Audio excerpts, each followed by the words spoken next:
I want you to imagine that in order to play Super Smash Bros. Ultimate, you have to pay for a physical DLC in order to play as the character that you want. And if you want to have all the characters, not only you have to invest the 60 bucks that the game costs, you have to also spend hundreds if not thousands more to have every single character. And that is Disney Infinity, more or less. Disney Infinity was developed by Avalanche Studios. You can think of them as mainly developers of shovelware. What is shovelware, you ask? It is a term that refers to games that were made just to make a quick buck with the least effort possible. Most of them are licensed games. You can think of Disney Infinity as shovelware. I wouldn't say that it is. Although, if that is the impression that you get of it, you wouldn't be wrong. But these games are more than they appear on the surface. First, Disney Infinity is a Toys to Life game. That means that, as I previously mentioned, is a game with physical DLC, where the figures that you have in real life can also be played in the game. The main objective is to have as many figures as possible. We have to understand that the main market of Disney Infinity was kids, and kids don't look for games with deep mechanics as much as older players. And if you factor that this is a game made for kids, it's actually pretty decent. But overall, the main stars are the figures. The figures have a great quality. It is impressive how they managed to get characters from Disney, Marvel and Star Wars in a single art style. A lot of people collect the figures without caring much about the game. They have a quality so great that they actually weren't really profitable.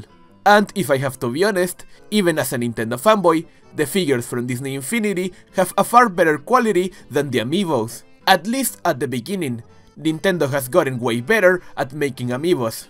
Anyway, even if the Disney Infinity figures weren't the most profitable business, at least they were making money. Kinda. Disney Infinity was divided in 3 seasons. 1.0 was focused on Disney characters, 2.0 was focused on Marvel characters, and 3.0 was focused on Star Wars. The thing is that in the first season, things were great. The production was low and there was a high demand.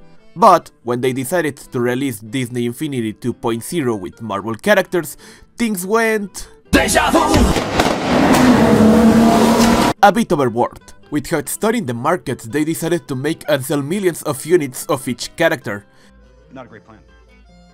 Just to give an example, they produced 2 million of copies of the Incredible Hulk figure, which it barely sold 1 million copies. Nobody wanted Hulk.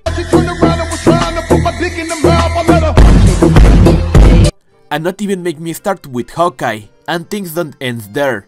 When they decided to release figures from Guardians of the Galaxy, they also produced millions of each figure of the Guardians, when the one that was going to sell most was Rocket, and maybe Groot. But if that wasn't enough, they also made a lot of copies of Ronan and Yondu, characters that outside of collectors, kids and overgrown children didn't want. They sold Nova along with Spider-Man because nobody was going to buy Nova. And don't even make me start with Iron Fist. They produced almost as many copies of Venom as they did of Iron Fist. And I don't have to tell you which character was going to sell more.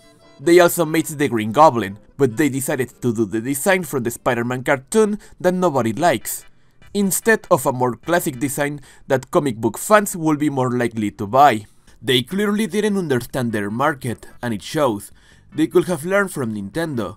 They make something called artificial scarcity, where they produce less copies than they are actually able to make, knowing that because of little supply and high demand, people are more likely to buy their products, because that way they maintain a status of premium collectibles, or at the very least, must-have collectibles, even when they're not the best quality.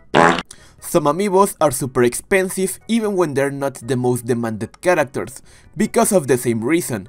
The little supply that was of them makes them collectibles that scalpers and Nintendo fans got their hands on as fast as possible. Maybe they could have done the same with Hawkeye and make it a limited edition figure. Also, something that you might think about is why these figures failed while something like Funko Pop succeeded.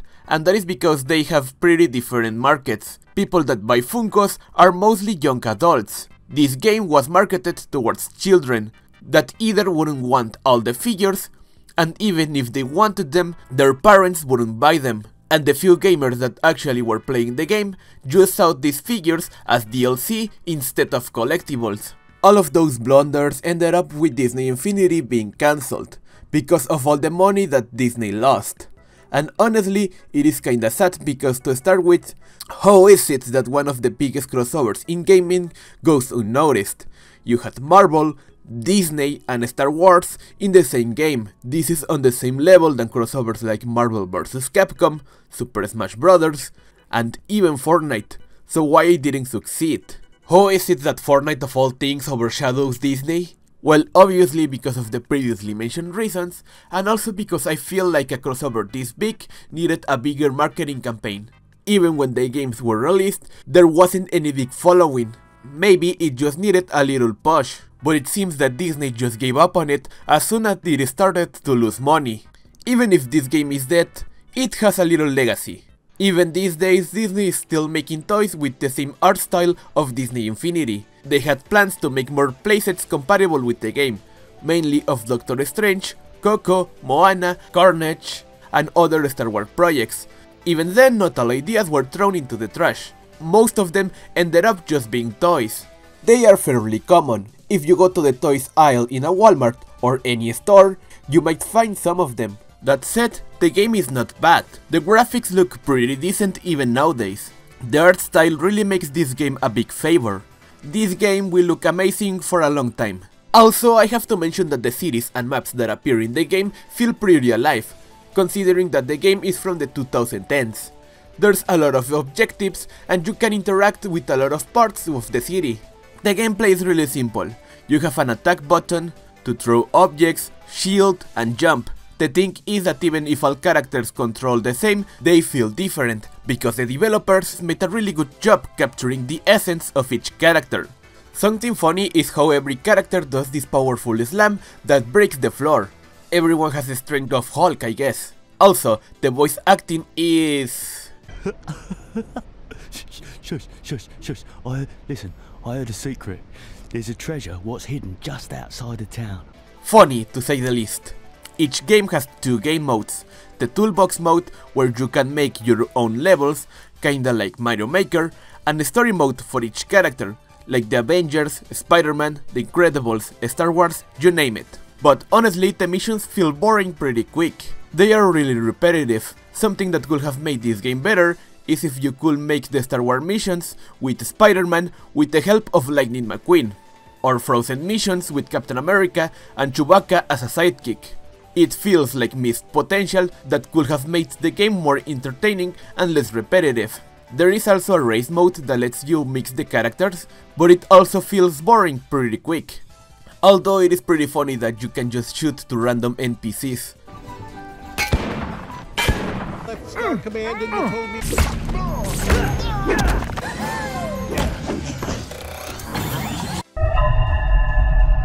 It feels like the game needed a bit more polishing to make it a masterpiece. All the budget that went into the figures could have been used to make a better game. Even then, it is something that is worth experiencing. These days you can find all the games with all DLC on Steam really cheap. If you're either fan of Marvel, Star Wars or Disney, don't even think about it. The game will not disappoint you. Also, some really talented people made something called the Apollo mod. That is a modification that adds new characters and even restores content that was deleted from the final game but was still in the code. So more reasons to try it. And if you have the knowledge, you can even make your own mods, which is always an incentive to play on PC. Now, if you want to collect the figures, it will be a little bit more difficult, but it is still possible. The easiest way is eBay, but it is also the most expensive. If there is a flea market near to where you live, give it a try. You might find a bargain.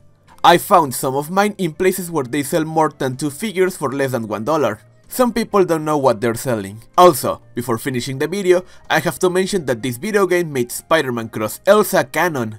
I wonder if Nintendo will ever make a video game where Spider-Man Cross Lucina will be canon. If you're even a bit curious at this point, give it a try. The price that you pay for this game on Steam is really worth it if you consider what you get. In the end, it's a bit sad that this game could have been Disney's biggest hit on gaming, but it wasn't because they refused to study the market. And sadly, it wasn't the only game that made the same mistake. They had plans of making a fourth entry named Disney Infinity Kingdoms. That could have been the definitive edition of this game, but it was cancelled and even Avalanche Studios was closed. It seems really unlikely that this game will have any comeback, but at least it existed, and maybe we can have something even better in the future.